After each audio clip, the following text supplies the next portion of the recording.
लाल किले के कोने में सर्द हवा में एक चमक उठी और कुछ ही पल के धमाके ने दिल्ली की सांसें थम दी। और ये सिर्फ हमला नहीं था बल्कि एक इशारा था गहरा। बस हमला नहीं था बल्कि एक इशारा था गहरा कि आतंक अभी भी जिंदा है, बस चुप है, लेकिन उसका असर है गहरा।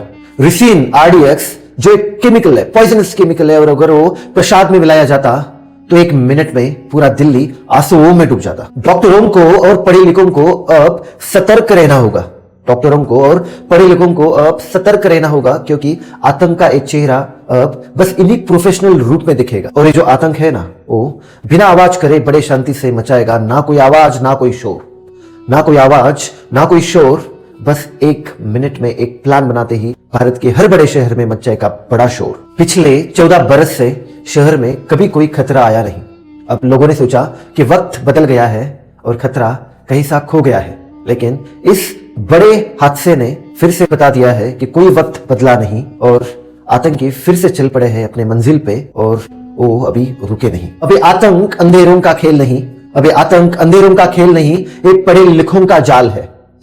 पढ़े लिखों का जाल है और ज्ञान की चादर लिपटी हुई एक कट्टर सोच का बवाल है। केरल के युवा जो ऑनलाइन बैठते हैं, एक कहानी सबको बताती और डिजिटल युग में इस नफरत की लहर अपने मन में एक घर बनाती। फरीदाबाद के हॉस्टल में एक युवक रहस्यों में डूबा रहा।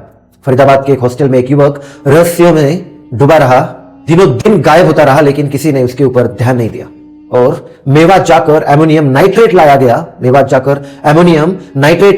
गया, पैच दर पैच, और एक बंद कमरे में प्लान बनाते हुए जोड़ता रहा सारे पैच पर पैच। जम्मू कश्मीर में लोग चूके संकेत मिले लेकिन पढ़ न पाए, और इसलिए ऑनलाइन प्लेटफॉर्म में बैठ बैठकर आगे नहीं आ पाए। कहा जाता है कि एक पूर्व पुलिसकर्मी भी, उसका रिश्ता इस धागे से जुड़ा हुआ था। और ये जो जाल है ना, ये बड़ी खामोशी से हर जगह पे फैला हुआ था। भारत की रणनीति अब निगरानी में है और पुलिस कर्मचारी ऑनलाइन पहरे में है, लेकिन आतंक का, कट्टरवाद का ये जो बीज है ना, ये छात्रों और कर्मचारियों के अब घेरे में है। प्रधानमंत्री को चाहिए कि अब शिक्षक जनों को, यूनिवर्सिटी हेड्स को, HODs को, प्रिंसिपल्स को बुलाया जाए, उनको समझाया जाए। इंटरनेट के इस दौर में कोई भी खतरा अभी ले न जाए। डॉक्टर उमर चलते चलते इतने किलोमीटर दिल्ली तक आए, किसी नाके पर रोके नहीं गए, और हम सब ये सच कैसे पाए? और ये साफ साफ दिखाता है कि इंटेलिजेंस की कमी की निशानी है ना।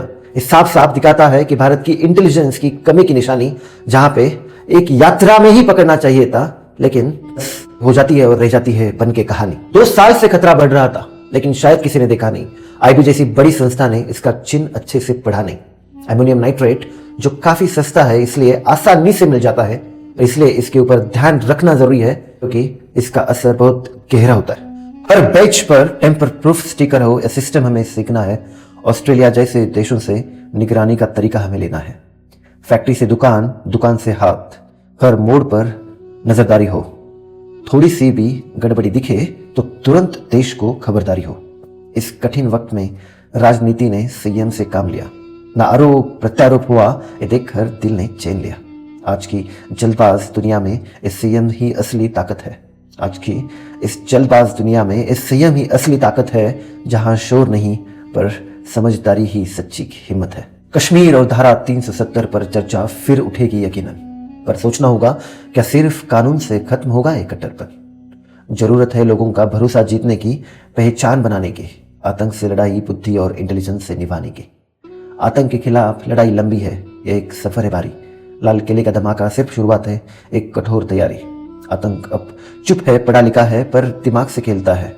इसलिए इस देश को अब होश चाहिए जो हर कदम पर चेतता है। भारत एक मुश्किल हादसे से बच चुका है, बस एक बाल की दूरी पर, और अब इसे जरूरत है शांत मेहनत की, अच्छे रणनीति की और एकजुट तैयारी पर। नारे ना बातें, अब भारत देश को चाहिए, हमारे भारत देश को चाहिए एक सच्चा और लगातार वाला काम, और तभी बच पाएगा हमारा भारत का मान, और तभी सुरक्षित रहेगी भारत की हर एक शाम। तो अगर वीडियो आपको अच्छी लगी तो आप जरूर नीचे कमेंट्स में मेंशन कर सकते हो, आप अपनी राय जरूर दे सकते हो। Thank you for watching my video till the end, see you in the next video.